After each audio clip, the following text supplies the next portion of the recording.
Please like me back. I'll do anything for you. Why won't you just be my girlfriend? Stop it. Stop that right now. What's going on, guys? Welcome back to my channel. It's Brett Maverick here. I hope you all are having an awesome day so far. So what is simping? Simp stands for suckers idolizing mediocre.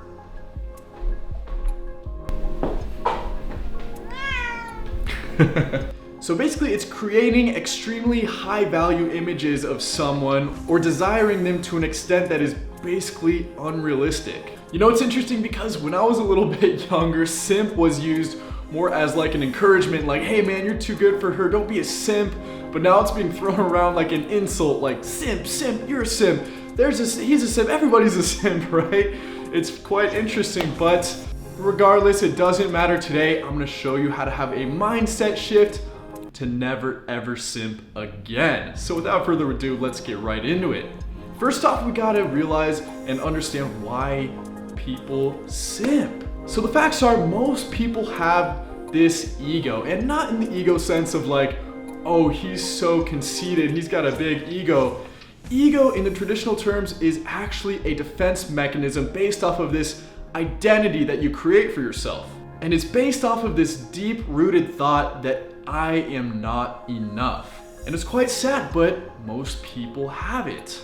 So catching feelings or simping is just this thought that this other person will make me enough. They will make me complete. And it's just not true. We can look at the records. The numbers don't lie. This is why 50% of marriages end in failure.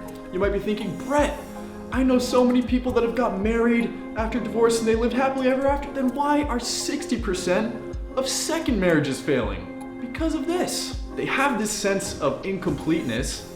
They see somebody else that they think will make them feel complete. If you're lucky, they'll feel the same about you. You'll get married. Time will show that they do not make you feel complete, and you're back to this feeling of incompleteness, but this time you attach it to that other person, and it's extremely unfair. But you're making their identity your incompleteness. So maybe you get a divorce. You try again. You feel complete for a little while. Eventually you notice nothing external will make you feel complete. So the first step to stop simping is realize that no other person will make you feel complete because you in fact are complete right now. I'm not talking about your external form or your intellectual level, but the essence, the spirit that's inside you is all it will ever need to be. Doesn't mean that you need to stop working out or stop studying. It just means that the true spirit inside you is whole and it is complete. This makes me think of one of my favorite quotes by Eckhart Tolle. He says, "The primary cause of unhappiness is never the situation, but your thoughts about it." So we look at these women and we think, oh my gosh, I need her. I'll be so sad if I don't have her. Or I'll be sad if she leaves me. You had happiness before you had her, or you had happiness before you ever saw this woman. So what makes you think you can't have that same level of happiness without her? It's kind of like overreacting to failing a test or something like that. The real danger just isn't there. So sometimes you gotta ask yourself, what problem do I have right now? Because so much of the time, we're thinking about problems that are in the future or could possibly happen, or even things that have already happened, which should be the last thing you're thinking about. For thousands of years, our society has created this culture of role-playing. You can see it in politics, you can see it on TV shows. Almost everyone you meet is trying to fill this role that they think is gonna give them access to something that will make them complete or will make them complete. Maybe I just get that promotion, I will finally feel myself, I'll feel whole, I'll feel complete. No, it doesn't work like that. And we especially see it in the dating scene. We have this cat and mouse dynamic, this thought that sex is something that a man has to take and a woman gives up. It's just not true. So that's the next step to stop simping, is to give up this role-playing dynamic and be unapologetically yourself.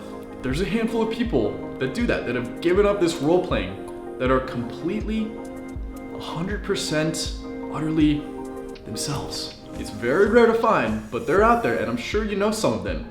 But these are the most magnetic people you will ever meet. Their simple, natural, non-judgmental presence will have a comforting effect on everyone they come in contact with. And these are the people that stand out the most. So my advice to you is to be there. Not as a role, not trying to be somebody or something else, something more or less than yourself, but just as your own present essence. But to be there just as your own field of attention and alertness. Not like giving them a bunch of attention, like, oh, I need to give this chick a bunch of attention, but as I'm attentive, I'm here listening to what you're saying, and I'm, compartmentalizing it instead of trying to think about what I'm gonna say next so I can get in your pants or whatever. And you will attract more people like yourself, and simping will not even come across your mind. It'll be a thing of the past. So I suggest looking within for happiness, because you're much more likely to find it there than looking outward. So anyways, guys, thanks for watching. Hope you enjoyed the video. We got a little deep in there. Let me know what you think. There's just so much more to life than vanity and fitness and all this stuff. It's all great, but there's, it's fun to go deep a little bit sometimes. But anyways, thanks for watching. Hope you subscribe, turn those post notifications on, and until next time, peace.